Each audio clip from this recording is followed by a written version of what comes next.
Llamamos como abogado laboral, especialista en laboral. ¿Cómo andas, Víctor? Bienvenido. ¿Cómo estás? Buenos días a vos. Audiencia, gracias a la invitación. Soy abogado laboralista, Claro. el especialista lo dejo para otros que tengan esos laureles. Se puede decir que soy especialista porque hace 25 años que trabajo en esto, Bueno. pero mi especialidad es de la calle, de la experiencia, del estudio y del trabajo cotidiano. No tengo el título de especialista, a eso me refiero. Bien. Y sí, me dedico a esta tarea orgullosamente y bueno, vienen momentos sin duda de reflexión y debate sobre el tema, como ha pasado desde que yo ejerzo la profesión. Y bueno, la verdad que la iniciativa para que la opinión pública opine sobre esta cuestión es muy saludable, sobre todo porque entiendo que son cuestiones muy arraigadas en la población, ya sea que es necesario reformar la legislación laboral para obtener tal o determinado beneficio en pos de la sociedad, y creo que particularmente pienso que no se tiene que abordar las cuestiones solamente en la materia laboral para buscar esos resultados, sino que es un debate mucho más general, con más tiempo, con mucho tiempo, entiendo yo, y sin que la cuestión ideológica nos deje ver el bosque. Ok, varias cosas, porque lo veníamos hablando un poco también antes de salir al aire.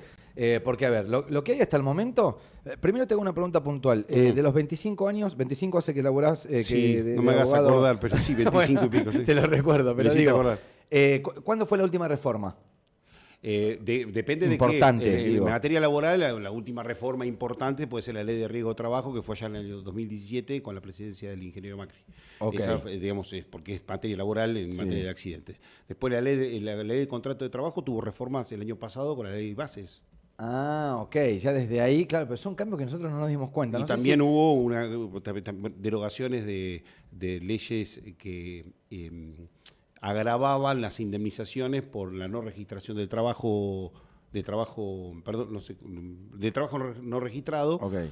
También hubo cambios sustanciales, o sea, derogación de esas normativas que producen movimientos judiciales también. O sea que la última reforma fue el año pasado. Bueno, hay muchos temas para hablar. Lo dijiste así al pasar, yo no quiero dejarlo pasar porque me gusta abrir eso, que es, y también lo dijiste de una muy buena forma fuera de aire. Me dijiste, si esto lo discutimos a través de la ideología, estamos incurriendo en un error. Sí, yo estoy convencido de eso. O sea, a ver, primero, para que la ciudadanía comprenda, está perfecto que el Poder Ejecutivo o alguien del Poder Legislativo presente un proyecto de reforma, un proyecto de ley. Es parte del resorte democrático. Claro. Mucho más saludable que un DNU. Muchísimo más saludable que un DNU. Claro, claro. Entonces, el debate democrático es ese. Ahora, después podemos coincidir o no sobre lo que se pretende como una solución a un problema.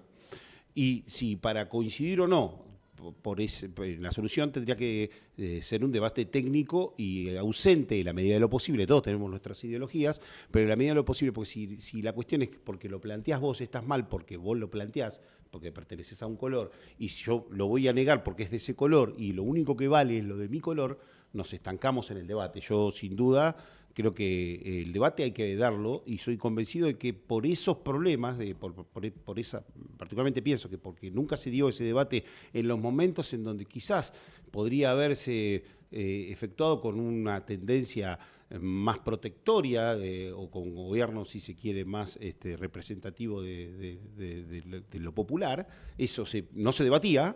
Bueno, sí. Tantos años de no debatirlo, nos encontramos ahora debatiéndolo desde otra óptica. Y bueno, bienvenido que sea el debate, pero lo saludable es que se escuchen a las partes, no que sea cerrado, porque no vamos a llegar a buen puerto, entiendo yo. Bien, me imagino que por abordar el derecho y todo lo demás, casi que tengo la respuesta, pero te lo quiero hacer igual.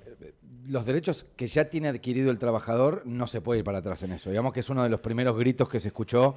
No vamos a poner en juego ninguno de los derechos que ya están adquiridos. Es que es un grito que tienen que dar porque primero, o sea, porque vamos a reformar la ley.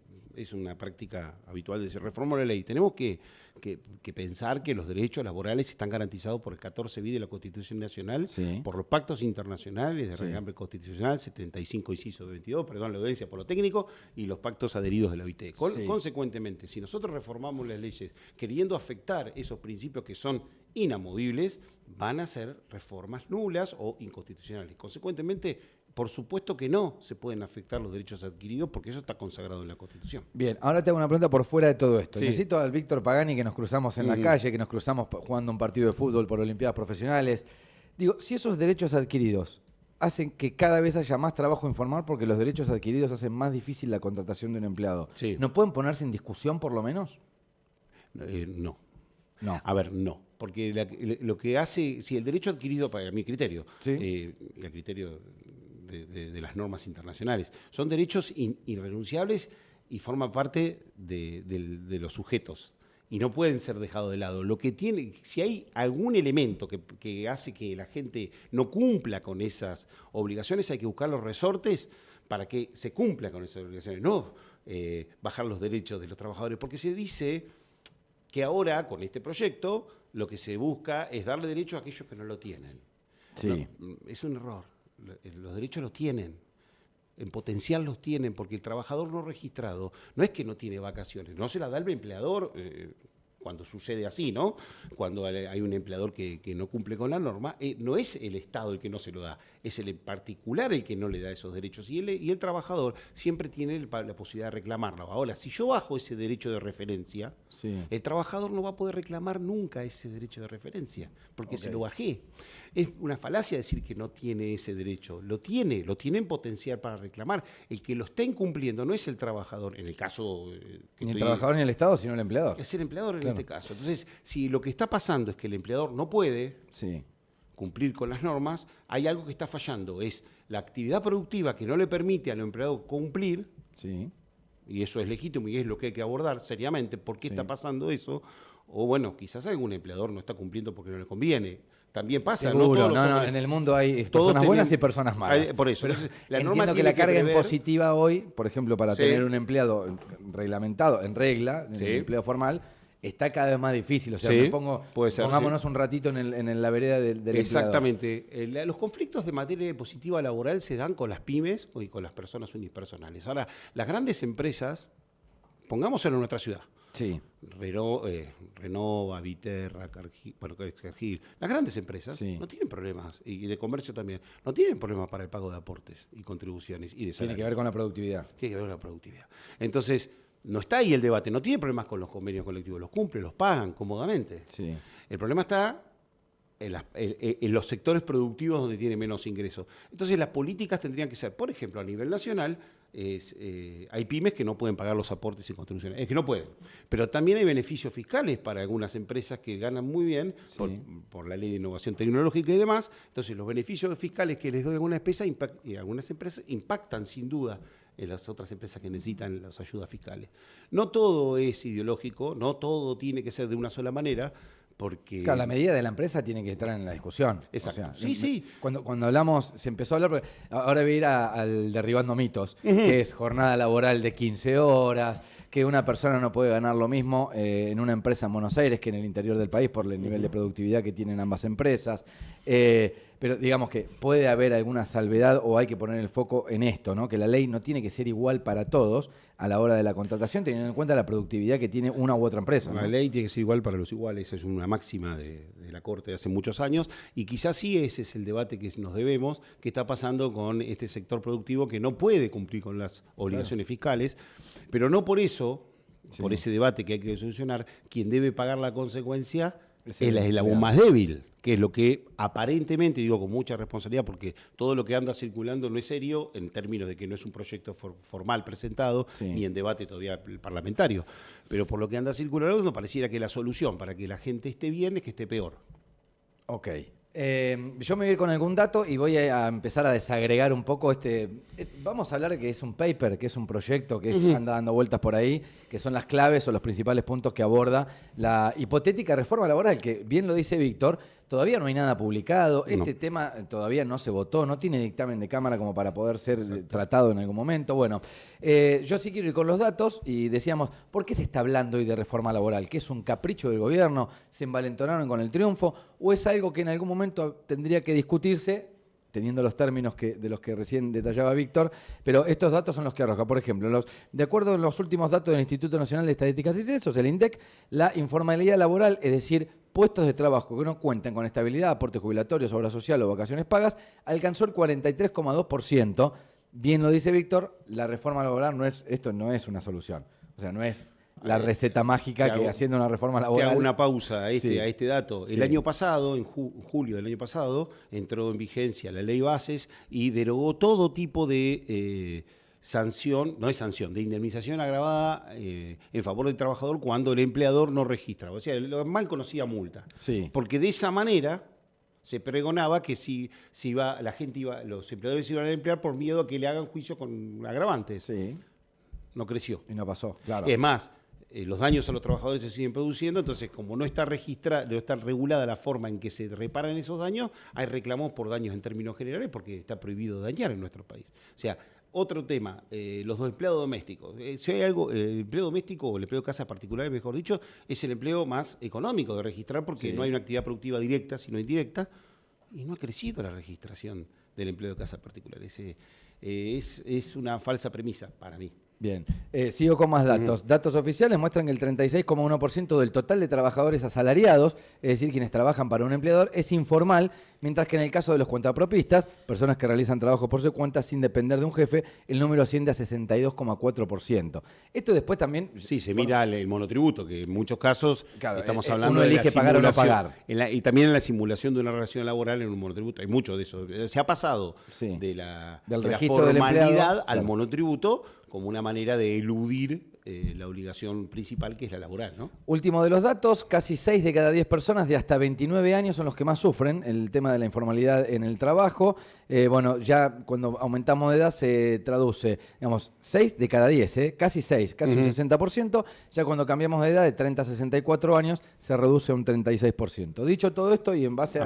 Amerita atender ese problema, por supuesto. Claro, los jóvenes que, bueno, buscan lo que decías del monotributo y hay otras formas en las cuales estamos formalmente, entre comillas, trabajando para alguien. Bueno, indemnizaciones, es el primer punto de las claves que tiene esta reforma laboral. En el caso de un despido sin causa, se fijará un tope para la indemnización y algunas fuentes lo fijan en 10 salarios. Bueno, hay diferentes versiones respecto de eso. A ver, Estás hablando de una hipótesis, recordemos, Todo, ¿eh? Sí. Porque también hablaban de lo que llamaban la ley mochila o el fondo de CS y demás. Vamos a un principio. Si esto se intenta legislar, respecto a ese punto en particular, el problema se verá de acá a 11 años. Sí. El primero que plantee la cuestión va a ser de acá a Exacto, 11 años, claro. porque si el tope es de 10, ahí lo veremos. El otro supuesto, que sería el fondo de cese, que mes a mes se vaya aportando. El concepto de reparación de la indemnización por despido, ¿qué es indemnización? Reparar un daño. Porque el despido de un trabajador es un daño, es un acto antijurídico. No es otra cosa más que eso. Lo que la ley prevé es que para ese acto antijurídico se repare de una determinada manera el daño. ¿Por qué? Porque el artículo 14 bis de nuestra Constitución dice que está obligado el Estado Nacional, y estamos obligados, a proteger el despido arbitrario. Es un mandato constitucional. Bien. Entonces, ¿cómo lo protejo? Establezco que un año, por lo que todo el mundo por ahí conoce, cuando trabaja un empleado de comercio, un empleado de un bar y demás, un sueldo por año trabajado.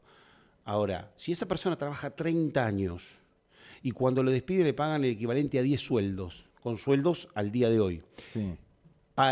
Pregunta, ¿es una justa reparación al daño de los 30 años de antigüedad perdidos? Porque no confundamos, el trabajador pone su fuerza de trabajo a disposición de una empresa, llámese sociedad, personas jurídicas, físicas, demás, para que esa empresa gane dinero. Sí.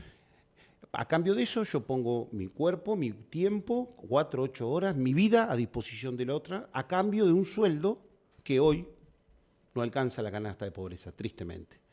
Entonces ese sueldo alcanza para la subsistencia. Tengo 30 años de mi vida dedicado a subsistir. De la noche a la mañana me despiden sin causa alguna y me reparan con 10 sueldos. ¿Es una justa retribución al daño producido? Yo estimo que no. Y ahí van a venir los planteos, porque violenta la Constitución Nacional. La reparación que se le da en esa letra o en ese proyecto, entiendo que no va a evitar la judicialización de los problemas si es lo que se busca, la va a potenciar. Bien. En el otro punto, perdón que sea largo. No, por favor, tenemos que estar en el detalle. En el otro punto, en las otras versiones que vienen circulando, que es el aporte mensual a ese fondo de cese. Ese aporte mensual al fondo de cese lo tiene que hacer el empleador, no el empleado, pues yo no voy a pagar mi propia reparación del daño. Despido, claro. Claro, el daño me lo tiene que pagar quien me lo produce. La pregunta es, frente a eso, por eso ahora no está circulando, es en términos de empresas macro, el 8,33% del salario, que sería la manera de ir cubriendo salario dividido 12 da 8,33, sí, de ir cubriendo el fondo, lo tienen que hacer los empleadores que registran. Las grandes empresas no quieren esto, porque las grandes empresas pagan sus sueldos, no despiden masivamente, y cuando despiden pagan las indemnizaciones. No le conviene comprometer el 8,33% de su masa salarial por mes a un fondo que nunca van a utilizar. Sí, que no se sabe después qué destino tiene. Sí, bueno, eso es otro tema para es otro hablar. debate, sí. Si no una cosa es no hacer y otra cosa es hacer mal. Hay que hacer las cosas bien, lo hacemos bien. Yo aporto esto y después aporto ¿para qué? Para que se vaya a otras indemnizaciones, porque yo como empresa, entonces se encuentran con el problema de la realidad, porque ese fondo o esa forma de indemnizar está después de la ley bases, legislado, y tienen que adherir los convenios colectivos, los trabajadores, los sindicatos y los empresarios, y no se usó ninguno en un año, porque no conviene. Entonces ahora buscan esto, según lo que se trasciende, y yo estimo que eso, está bien, a un empleo de 2 o 3 años no va a ser, pero una persona que trabajó 20 años en una empresa, que lo dejen en la calle un día para el otro y le pagan solamente 10 sueldos, no repara el daño. Más en un contexto de país que tenemos y que tendremos tristemente, donde el empleo no es fácil de conseguir, porque las comparaciones con otros estados de realidad, bueno, sí, claro, si yo lo comparo con Estados Unidos, entro y salgo del mercado laboral ágilmente, porque hay mucha producción. Hay trabajo, claro. Sí, dejo esto porque me voy a otro y casi siempre es para mejor. Y claro, y obviamente que la juventud y los chicos jóvenes necesitan. Y ese es un paradigma que tenemos que discutir. Yo ya estoy viejo, tengo 52 años, pero tenemos la costumbre de voy a trabajar acá hasta que me jubile. Eso ya no existe casi en ninguna cabeza de los jóvenes. Entonces eso sí tiene que legislarse de alguna manera. Bien, así como hablamos de que hay empresarios malos, y vuelvo a preguntarte en la del ciudadano, ¿no? Con el poder que vos tenés de saber por haber trabajado tantos años en la parte laboral. Digo, ¿los sindicatos no crees que también hicieron lo suyo como para que hoy el estado de la cantidad de trabajo informal esté así? Además de proteger los derechos del trabajador, digo, ¿en algún momento, hablando entre nosotros en un café, no se fueron un poco de mambo y le trabaron un poco el Tetris a los empresarios o no? Sí, podía, seguramente que hay muchos mea culpa para hacer desde el mundo, desde el punto de vista gremial, al cual también pertenezco y orgullosamente trabajo en él. No sé si es responsabilidad máxima del sindicalismo que la ausencia del trabajo formal se produzca por su accionar. No creo. Eso sí, entiendo que debe reconfigurarse el sistema. Entiendo que el sistema sindical argentino no es defectuoso, como se dice fácilmente, sino por ahí es lo que hay que depurar es los componentes del sistema y no el sistema en sí, pero quizás, sin duda, para la opinión pública hubo desmadres en algunas decisiones que son mal, que tienen una repercusión negativa en el empresariado. Eso hay que reconocerlo. Por eso hay que sentarse sin ideologización a discutir estas cuestiones. Título masivo, populista o, si se quiere, de esos que provocan reacciones. ¿Dijeron algo de salarios dinámicos? Y yo miré con observación, digo, acá va a estar una de las discusiones claves de la reforma laboral. Lo he escuchado, yo voy a leer un poco. Este tema fue mencionado por primera vez por el secretario de Empleo, Julio Cordero, en el coloquio de IDEA, y están vinculados a la cultura del mérito que el gobierno pretende instalar en medio de esta batalla cultural. La idea sería premiar a los empleados de manera particular, con incrementos más elevados según distintos criterios de productividad o mérito del trabajador, que dice el Poder Ejecutivo todavía no ha fijado. Es una idea que empezó a recorrer por ahí. En este caso se trataría de componentes retributivos dinámicos adicionales de la naturaleza variable, tendrían en cuenta el mérito personal del trabajador como la situación económica de la empresa y la actividad. Yo creo, resumiéndolo y lo que pude lograr entender, con 2 o 3 testimonios que pude estar escuchando sobre esto, no es lo mismo una empresa de indumentaria. Vos recién hiciste una comparación de las multinacionales, y en este caso lo voy a hacer con empleado de comercio, ¿no? Sí. Una multinacional que está en un shopping de Buenos Aires con alguien que abre un negocio aquí en el centro de la ciudad. Y digamos, están regidos por la misma ley. Por el mismo convenio colectivo. Por el mismo convenio colectivo. ¿Puede esto llegar a tener alguna variable o es algo que, lo que no se va a retroceder? Se cambiaron 2 cuestiones, el salario y el convenio por empresa. Pero, a ver, dicho lo que acabas de leer, pareciera algo que ya está legislado. Sí. O sea, premiar al trabajador por mejor producción está permitido, no es necesario legislarlo. Lo que establecen los convenios colectivos son los pisos salariales. Okay. Entonces, o sea, dicho así, no están dando nada nuevo, sí es lo que existe. Ahora, el problema es que con ese mensaje, lo que te están diciendo es, ¿y si a algunos le bajamos el salario? porque la empresa produce menos y me pregunto, ¿más le vamos a bajar el salario? ¿Esa es la solución? Hoy un empleado de comercio en mano puede estar cobrando, el que cobra en blanco, Sí, con todas las de la ley, mal dicho, 1.200.000. blanco y negro, registrado, 900.000. 900.000, bien. ¿Menos es justo? Porque la empresa gana menos. O sea, 8 horas de tu vida, 6 veces por semana, bueno, con el sábado, a cambio de 600.000 pesos. Que por ahí es la realidad que se está viviendo en muchos lugares. ¿Y eso está bien? No. Por eso hay que solucionarlo, pero ese trabajador que cobra 600.000 pesos por mes, cuando trabaja 48 horas, no significa que esté renunciando a poder reclamarlo. Le están transgrediendo un derecho. Entonces, si los salarios dinámicos van a implicar que hay trabajadores que cobren más porque su rentabilidad es mayor, bienvenido. Pero hay que respetar un piso que, más allá que yo viva en Jujuy o que viva en el sur, ese mínimo tiene que garantizar el derecho a la vida. La supervivencia. Claro. Quizás habría que obligar a las grandes empresas a que aumenten la dieta de un trabajador. Ahí podría llegar a estar un buen punto. Pero por eso hay que discutir esto sin ideologización, porque hoy me trabé con la palabra. Si yo lo planteo, por ahí me termino siendo comunista, cosa que no soy. Pero es una cuestión de discutirlo seriamente, y también es cierto que entonces el empleador que le cuesta pagar el salario porque la actividad no le da, bueno, el salario no puede ser la variable de ajuste. O no tiene empleado, que puede ser una variable, sí. Porque la esclavitud no estábamos obligados a tenerla. Sí, yo no puedo tener una persona por 300.000 pesos por mes, un ejemplo, abuso que he vivido, por 8 horas por día.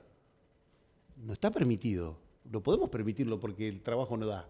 Hay que mejorar la variable económica, no al trabajador.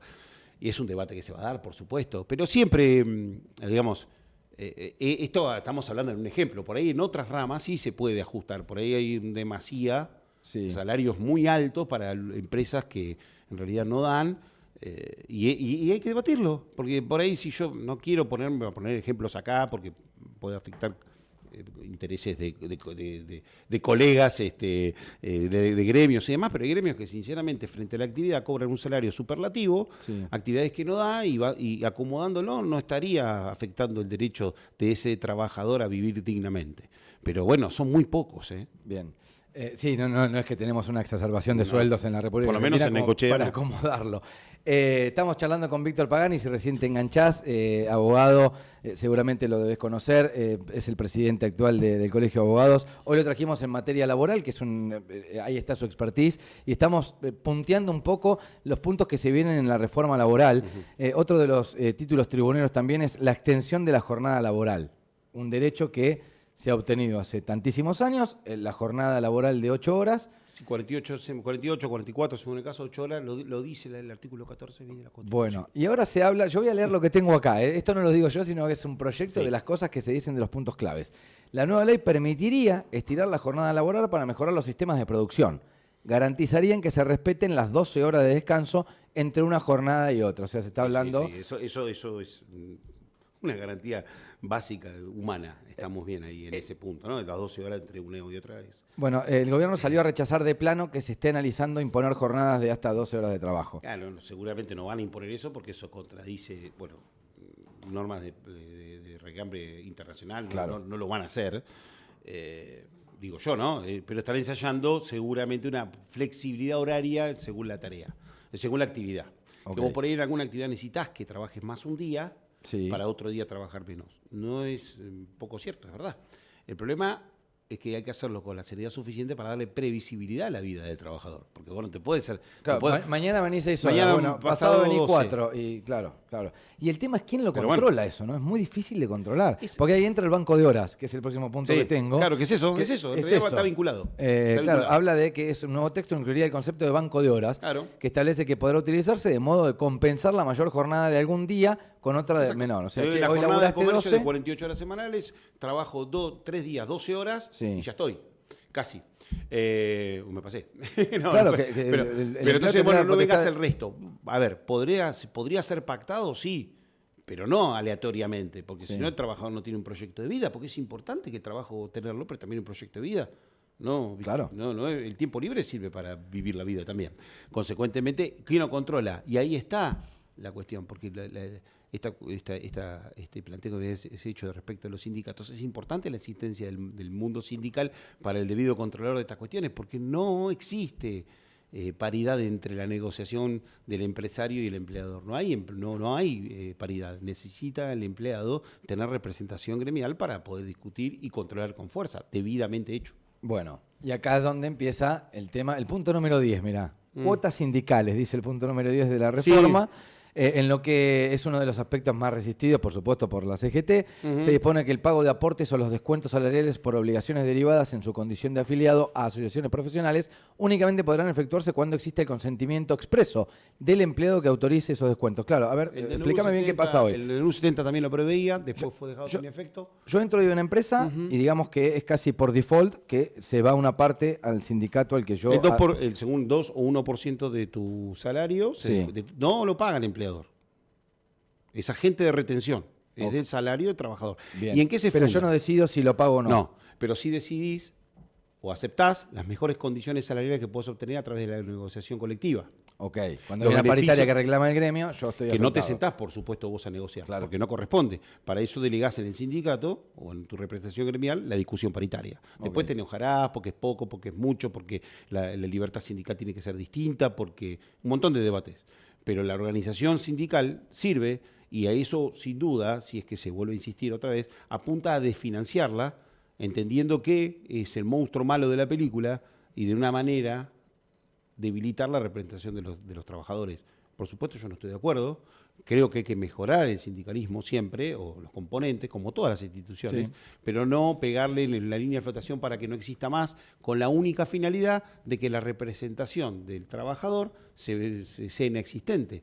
El financiamiento, como todo, como yo soy parte de un colegio de abogados y necesitamos financiamiento para darle a nuestros abogados, a nuestros representados contención gremial. Todos, esta actividad necesita financiamiento. Claro. Entonces, no hay que demonizar o sacarle el financiamiento para decirle de esta manera somos más justos. El empleador no paga más, es el trabajador que contribuye y agradecido que está el sindicalismo en eso y debe mejorarse la actividad de los sindicatos. La crítica automática es el tema de las elecciones y todo lo demás, ¿no? Que hay gente perpetrada. Pero es otro debate. Poder. Es otra cosa, claro.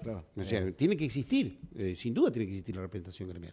Por suerte o afortunadamente en Latinoamérica somos el país que mejor conformado están los gremios y seguramente no es casual que se lo quiera debilitar por algo, pero bueno, eso es ideológico, así que lo corro. Bien. Derecho a huelga. La iniciativa dispone que en las jornadas de paro existirá una cobertura mínima equivalente al 75% de los servicios esenciales. Y acá aparecen en los servicios esenciales algo que, por lo menos por lo que yo tengo entendido, la salud casi siempre tiene que garantizar guardias, ¿sí? Porque es un servicio esencial. En las telecomunicaciones, en la aeronáutica comercial. La aeronáutica yo no sabía que estaba metido en servicios esenciales y que tenían que cumplimentar. No estaba. Y bueno, no estaba, bien. Y la educación tampoco. Sí, la educación tampoco. Y ¿qué me dijiste? Telecomunicaciones. Sí. También es novedoso. Sucede que no es a los efectos de las tarifas. Okay. No es un servicio esencial a los efectos de la tarifa, más sí a los efectos de derecho a huelga, ¿no? Por eso hay que discutir las cosas parejos. Pero la limitación de derecho a huelga hay que tener, o sea, es más macro, ¿no? Esto porque en realidad al cotidiano que está escuchando hoy que pueda hacer huelga o no puede hacer paro, no es lo que nos pasa todos los días en el trabajo. No, pero para ponerlo en un ejemplo, hace pocas semanas hubo un paro en la parte educativa. Sí. Y hubo un paro total. El gremio que paraba era CETERA, con representación nacional, SUTEBA en Provincia de Buenos Aires. Garantizar el 75% implica no hacer paro. Exacto. Y ahí sí, o sea, entiendo yo que si avanzan sobre esa idea, la declaración de inconstitucionalidad va a caer rápidamente como ha caído en otras veces. ¿Y que la educación sea declarada esencial no está bien? ¿Que hasta el momento no lo había sido? En términos de... En la Constitución no está que la salud y la educación... Exacto, en términos constitucionales es un servicio esencial, sí. El tema es qué porcentaje le estás estableciendo para, si no, de naturalizar la huelga.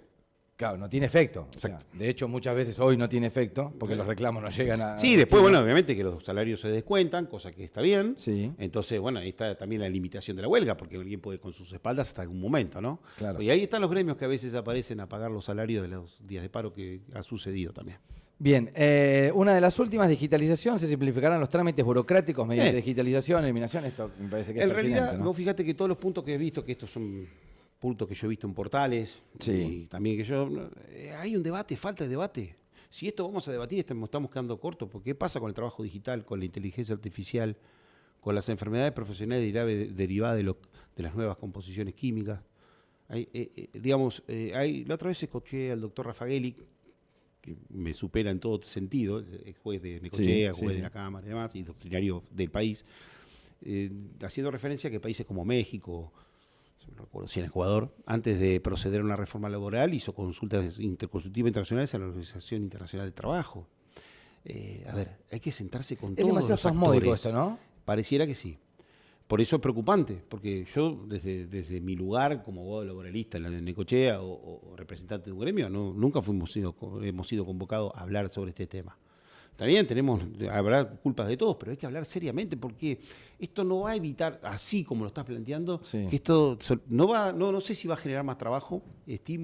Soy pesimista al respecto, las experiencias históricas no dieron eso. La última gran reforma, si se quiere, regresiva de los derechos fue allá por los años 90, la 25013, famosa y triste ley Banelco, que no incrementó el empleo, no generó nada positivo en la actividad comercial, en la actividad humana o laboral, y se hizo así, por imposición. Víctor, entonces me parece que los actores tienen que sentarse a discutir. Por supuesto que en un punto un sindicato, sí, quiero reforma, quiero más salario. Porque, las relaciones laborales son relaciones de tensiones. Vas a tener un empresario que quiere ganar mucho dinero, que es legítimo, pagando lo menos posible. Sí. Y un trabajador que no está mal. Que no está mal. Que no está mal. Y un trabajador que quiere ganar mucho dinero, trabajando lo menos posible. Sí. Y sí, ¿está mal? Y no está mal, porque nadie quiere trabajar de más. Quiere disfrutar. Entonces son tensiones. Okay. Y si vos vas a resolver las tensiones con una sola de las partes, vas a seguir habiendo tensiones. En esas tensiones, ahora quiero que me contestes, y siempre me gusta hacer esta pregunta. Suponete que te llama Julio Cordero, si no es el presidente de la Nación, Javier Milei. Che, no sé, es un tal Pagani en Necochea que anda muy bien en la rama laboral. ¿Por qué no lo llamás y él te va a tirar 3 tips para que mejore la relación? A ver, ¿qué es lo que se pretende o el objetivo de final con esta reforma laboral? Por lo menos es lo que dice el gobierno en algún momento y lo que salieron a decir, es mejorar la legalidad, el trabajo en blanco en la Argentina, que eso va a fomentar también tener una base más sólida en lo que es el sistema previsional y todo lo demás. Sí, claro, porque hay que debatir todo eso también. Bueno, ¿me estás pidiendo una solución? No, 3 puntos en los cuales no estaría acá. Nos deberíamos meter. Pero digo, sin duda. O sea, tenés una formación, tenés una experiencia que... Yo creo, sin duda, para mejorar esa rama es el costo. Mal llamado costo laboral, porque detesto esa palabra, pero es un costo, porque muchos dicen recursos humanos, si fueran recursos no serían humanos. Okay. Pero es necesario abordar la parte económica de tener un empleado a cargo en el sector medio y pyme. Ahí es donde tiene que enfocarse, lo dije recién, no afectando al que menos tiene. Y tratando, perdón la palabra, que hoy es mala palabra, de distribuir bien la recaudación impositiva. No hay otra solución en este contexto, salvo que mejore la actividad económica de manera exponencial y entonces vas a pagar los salarios cómodamente. No pareciera que fuese a ocurrir, con lo cual entonces hay que revisar quién está exento, quién no está exento, cuánto se paga, cuánto paga uno, porque hay cosas que no se debaten. Entonces yo sugeriría debatir eso sin dogmatismo ideológico, porque si decimos que una empresa paga poco, una mega empresa tiene exenciones impositivas de aportes y contribuciones, decimos, no, pero lo que vos querés hacer es retener la plata de los demás. No. Quiero que vaya al sistema solidario, porque es un sistema solidario de jubilaciones y pensiones. Claro. Y que pueda la pyme pagar, ese sí está exento para generar, porque hay muchas pymes y empleadores particulares que generan puestos de trabajo. Aclaración que siempre hago, el trabajo no se da, se genera, el trabajo del trabajador, nadie da el trabajo, se genera por la actividad productiva. Es ahí la solución, no es cercenándolo, porque si cercenamos algunos derechos en pos de que la gente viene a invertir, entonces con ese discurso, invierto, ¿para qué? Para pagar menos salario, para pagar menos indemnizaciones, para pagar esa inversión en la que queremos. Bueno, a mí no me convence. Un último número que lo charlamos fuera de aire y me interesa, porque en un momento estaba este miedo a la formalización del trabajo, a emplear a alguien de manera formal, y estamos hablando de Necochea, porque me gusta también bajarlo un poco a tierra claro. y hablar de lo que pasa en nuestro contexto. La industria del juicio, que en algún momento se habló que decían, no, los empresarios no quieren contratar más gente porque viste que cada persona es un problema. Yo te estoy diciendo, Sí, una falacia absoluta. Primero, bueno, como cada persona abogado. es un problema y hay mucho juicio en Necochea por los empleados. Bueno, buena pregunta. Y Necochea puede representarse en toda la provincia de Buenos Aires, estamos hablando del 40% de la población. Así que, primero, la industria del juicio es ofensivo respecto al ejercicio profesional de la abogacía, debo decirlo en mi rol, Claro. porque los abogados no tenemos en la industria del juicio, defendemos derechos, así que de ninguna manera puede admitirse, aunque se hace habitualmente, que hay una industria, un negocio con el juicio. Lo que hacemos los abogados y las abogadas en su gran mayoría es defender el derecho de los ciudadanos que nos vienen a peticionar, que le llevemos a la justicia. Eso es su gran mayoría. Puede haber casos de espurio manejo laboral y de materia laboral lo hay. ¿Y sabés de dónde lo hay mucho? Porque lo tengo que decir ahora ya que estoy en este ámbito, en los riesgos del trabajo. Okay. Muchos de los que hoy están escuchando, espero que haya mucha gente escuchando, seguramente alguna vez cuando tuvo un accidente laboral estando registrado le llegó un mensajito ofreciendo un servicio laboral de un abogado que no sabemos quién es. Okay. Eso sí es la industria del juicio. Y eso no es culpa de la abogacía, eso es culpa del negocio generado a través de una redacción de una ley y otras cuestiones que no puedo decir expresamente porque no tengo forma de probarlo, soy abogado, pero hay mucho negocio a través de eso. ¿Sí? Eso es una industria del juicio. ¿Y sabe cuándo fue sancionada esa ley? 2017. Y estamos viviendo eso todavía hoy. Eso sí, negocio del accidente laboral. Pero no somos los abogados de a pie los que lo hacemos, ¿eh? De ninguna manera. Nos pasamos tratando de luchar contra ese manejo espurio del accidente laboral. Ahora, eso por un lado. Ahora, respecto a la litigiosidad. Sí. A ver, vamos a Necochea. Vamos a Neco, dale. Vamos a Necochea. Necochea tiene... ¿Hay mucho empleado que mete juicio en Necochea? Sería la pregunta. Vamos a la estadística del Tribunal de Trabajo de Necochea. Sí. La tengo aquí. Desde el 2007 a esta época, tiene un promedio de 334 juicios por año. Departamento judicial que comprende Necochea, San Cayetano y Lobería. Claro, con una masa laboral que es mucho más grande, o sea, es por ínfimo. Lo menos, suponiendo que tenemos 130.000 habitantes, que tengamos el 15% de la población activa, sí. Estamos hablando de, estoy haciendo mal cuenta, 20.000 personas trabajando registradas. Sí. Por ahí le erro, Para mí te quedas corto, sí. Pero bueno, sí, por eso. 300 juicios por año. Y de esos 340, que da el promedio, este último año fue más bajo incluso, de eso, la mitad son accidentes de trabajo, que te acabo de diferencias de reclamo, o sea que son laborales, de relaciones laborales, cerca de 200, 150 por año. Es bajísimo el nivel de litigiosidad, que es de juicios, frente a la cantidad de trabajadores, y ni hablar frente a la cantidad de ciudadanos. Y esto se repite en toda la provincia de Buenos Aires. Pasa que, claro, a nadie le gusta pagar, y hay un lobby muy grande en decir que hay una industria de juicio, porque tienen que pagar un injusto, porque cuando hay una sentencia que condena lo injusto, a veces se pierde y a veces se gana. ¿Y por qué siempre se dice la lógica ahí? Bueno, pero siempre gana el trabajador, porque la mayoría de los conflictos que llegan es porque el empleador incumplió, no llegan porque el empleador cumplió. Cuando llegan, cumple. Cuando el empleado no cumple, y ahí me quiero meter con la última pregunta que te voy a hacer, que tiene que ver con el periodo de prueba de un trabajador. Para vos, ¿cuál sería el número? ¿Son 6 meses, son 3 meses, son 12? Se habla de esas cifras. Bueno, ahora es 6. Bueno, ahora es 6. La última reforma. Lo crees se puede justo. por convenio colectivo ampliar. Me parece porque llega un momento, repito, como vos estás desde ese lado, yo trato de... No, pero digo... Sí, abogado, generalmente me he tocado defender empresas, ¿eh? Bueno, pero casi siempre se relaciona al abogado en defensa de quien es en la relación el más vulnerable. Pero digo, me pongo yo del lado del empresario como para poder discutirlo. Digo, hay en un momento como que se genera una traba para el tipo que contrata a una persona y dice, che, la verdad que no me sirve el empleado. No me está produciendo. Bien, o sea, ¿cuánto tardas en darte cuenta? Y yo calculo que 6 meses puede ser un buen número, un buen promedio. O sea que necesitas 6 meses para darte cuenta que la persona no te sirve, o capaz que yo creo que sería menos. Puede que le des una segunda oportunidad también. Por eso 3 meses era más que lógico. Pero bueno, se debatió por 6.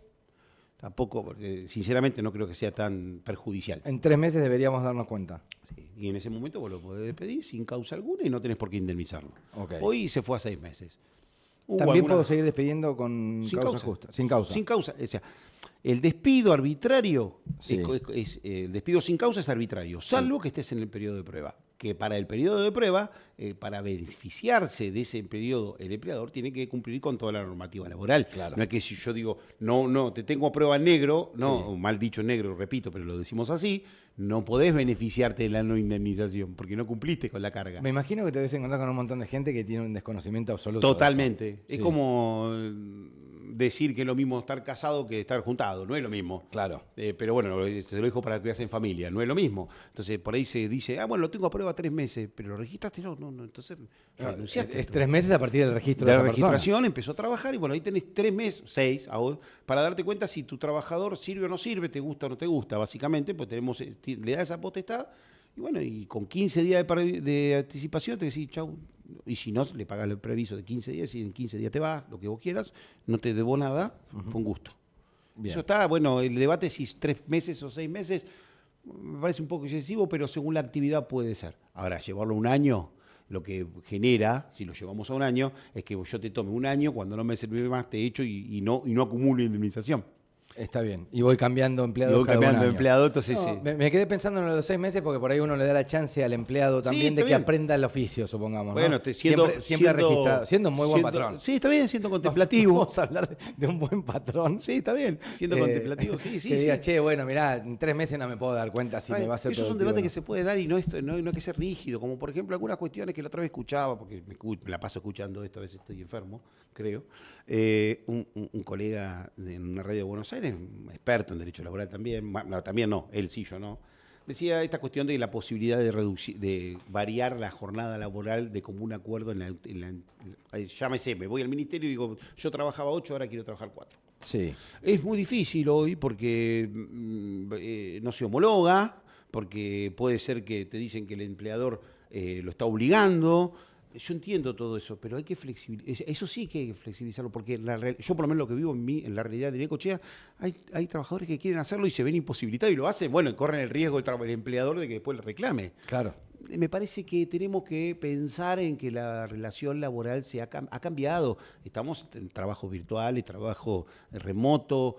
Hay mucho para hablar, no solo de esto, que lo único que esto hace hasta ahora es sacarle los derechos a los que menos tienen. Entonces, hay muchas cosas para... No deja de ser hasta el momento y lo aclaramos. Hasta el momento, le por vamos a esto y agradecer opinando a imprudentemente. Víctor. Es una prueba de humor social. Sí. Podemos Lo que estoy coincidir seguro en que eso. todo esto, si sale por esta vía, no va a dejar de conflictuar los temas. Va a haber conflictos, no es que no va a haber conflictos. Claro, no es la Porque los solución derechos de definitiva. los trabajadores son derechos de los ciudadanos y van a acudir a pedir que se los reconozcan.